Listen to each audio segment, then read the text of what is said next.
چند نفر از شیعیان اهل قم در اهلی نسب اونها را آوردن، در امری تنازع کردن، در امر همین در همین حاله که امروز در همین ملعون تنازع کردن، بینشان اختلاف پیدا شد. گفتن بریم پیش احمد ابن اسحاق قمی که از اصحاب امام هادی علیه السلام هست و از اصحاب ائمه علیهم السلام می باشد، پیش ایشان بریم تا ایشان بین ما و شما حکم صادر بکند و فیصله بفرمایند. آمدیم پیش احمد ابن اسحاق قمی،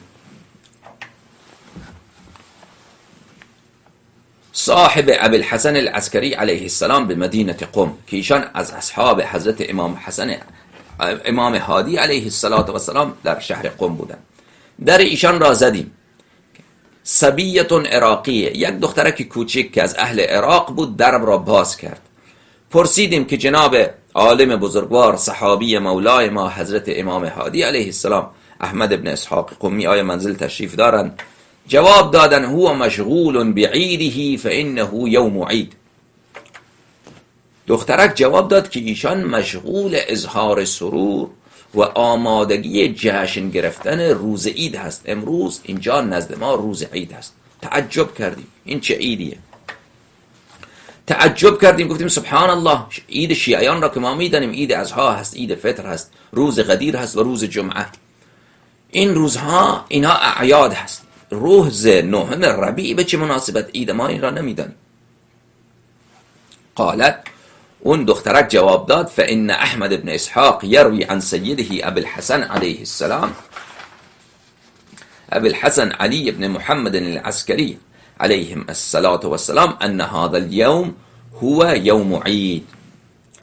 دخترک جواب دادن که مولای ما جناب احمد ابن اسحاق قمی از سیدشان و مولایشان امام هادی علیه السلام روایت میکنن که امروز روز عیده و هو افضل الاعیاد عند اهل البیت علیهم السلام و عند موالیهم، و امروز از بهترین عیدها، از بهترین روزهای شادمانی و اظهار سرور برای شیعیان اهل بیت و برای خود اهل بیت، برای زهرای اطهر، برای صدیقه طاهره سلام الله علیها، برای امیر المؤمنین علیه السلام، برای رسول خدا صلی الله علیه و سلم، از برای امام مجتبی علیه السلام، از برای امام سید الشهدا علیه السلام، از برای امام زین العابدین علیه السلام تا حضرت امام عصر علیه السلام. از بهترین ایام خوشی اینها در سال این روزه. قلنا فاستأذنی لنا بالدخول علیه، و اون دخترک عرض کردیم که برید شما به ایشان بگید که ما آمدیم، مهمان آمدیم، به ما راه بدن. ایشان رفتن و ما را داخل خبر دادن به ایشان که مهمانای شما آمده. دیدیم که احمد ابن اسحاق قمی، این صحابی بزرگ و فقیه و محدث بزرگ شیعه، وارد شدن در حالی که معتذر بمعذر له محتبا بمعتذر له محتبا بکسائه یمسح وجهه. ما دیدیم که ایشان لباس پاکیزه، لباس جدید پوشیده، عبا رویشانشان، چهره و رویشان هم مثلا روغن زده، خیلی زیبا و خیلی با آرایش و با زینت ایشان بیرون آمدن. فانکرنا ذلك علیه، ما تعجب کردیم. فرمودن لا علیکما فانی کنت اغتسلت للعید. ما گفتیم که ما نفهمیدیم وجه کار ایشان را. گفتن که شما شما تعجب نکنید، من امروز غسل کرده بودم برای غسل امروز، که امروز روز عید هست، غسل کردم. گفتم امروز روز عیده. فرمود و اون روز 9 از شهر ربیع الاول، از ماه ربیع الاول بود. آمدیم، وارد منزل شدیم. ایشان ما را روی اون جایگاهی که مهمان ها می نشستند نشاندن و بعد فرمودن، یک روزی فرمودن که من رفتم پیش مولایم حضرت امام هادی علیه السلام، امام 9 شیعیان، حضرت میخوام امام 10 شیعیان، امام هادی علیه السلام، امام نقی علیه السلام، علی النقی علیه السلام، با عده‌ای از شیعیان. همون طوری که امروز پیش شما آمدید، همینطور یک روز 9 ربیع بود، من پیش ایشان رفتم با عده‌ای از شیعیان در سامرا. از ایشان اذن دخول خواستیم و بر ایشان وارد شدیم. روز همچین روزی بود و هو یوم التاسع من شهر ربیع الاول، روز نهم بود. و ما دیدیم که سید ما حضرت امام هادی النقی علیه السلام تمام خدام خود را، تمام اهل خانه را امر کرده بودند که همگی باید بهترین لباسهای نو، لباسهای جدید، لباسهای پاکیزه بپوشند.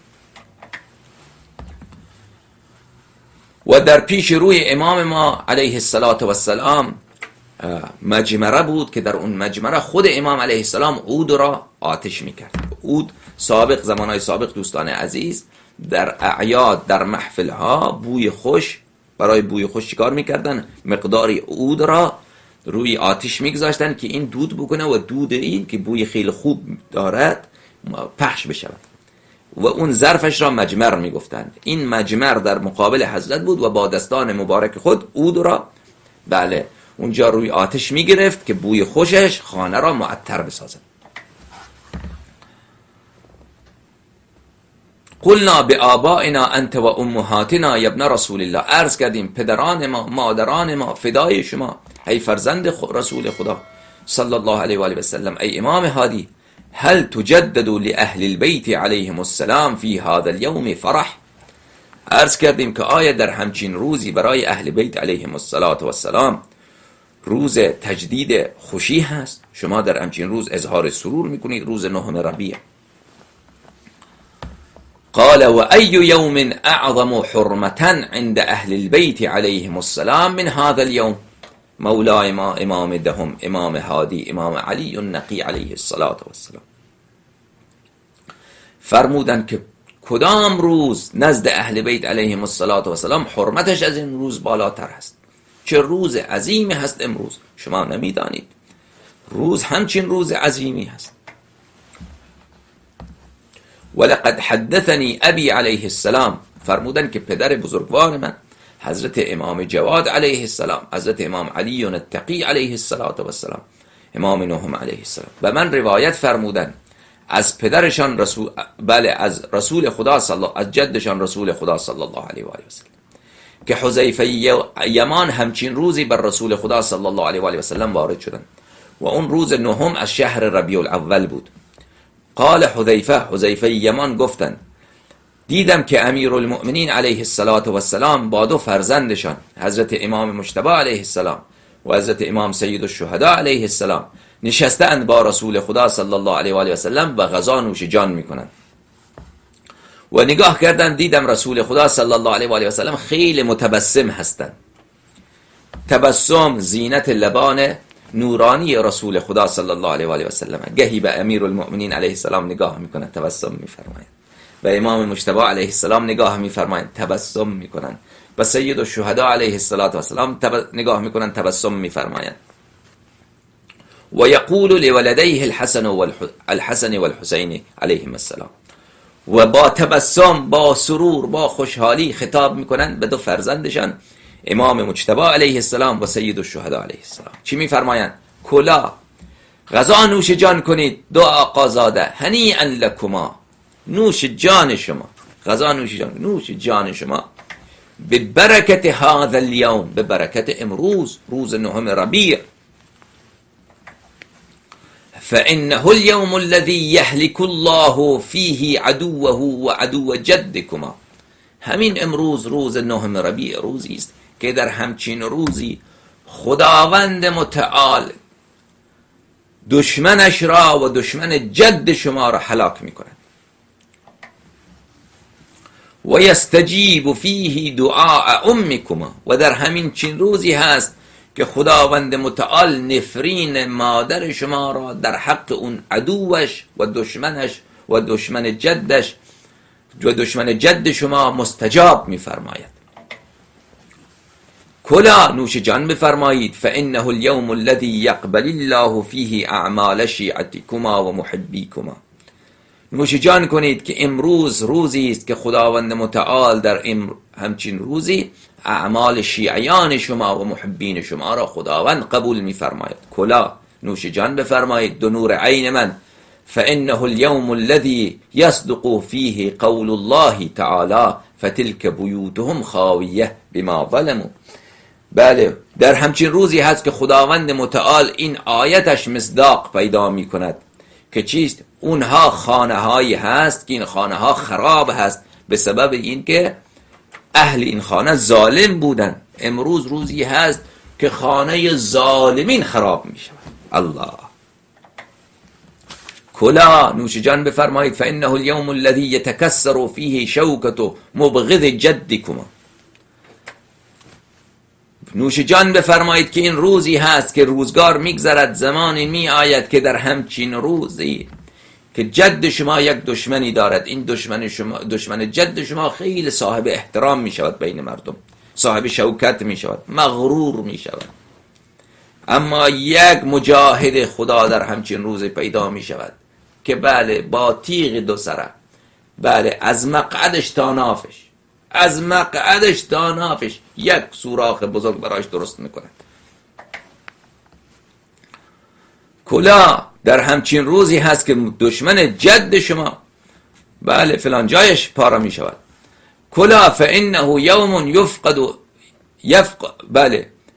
یفقد فیه فرعون اهل بیتی و ظالمهم و غاصب حقهم فانه یوم یفقد فیه.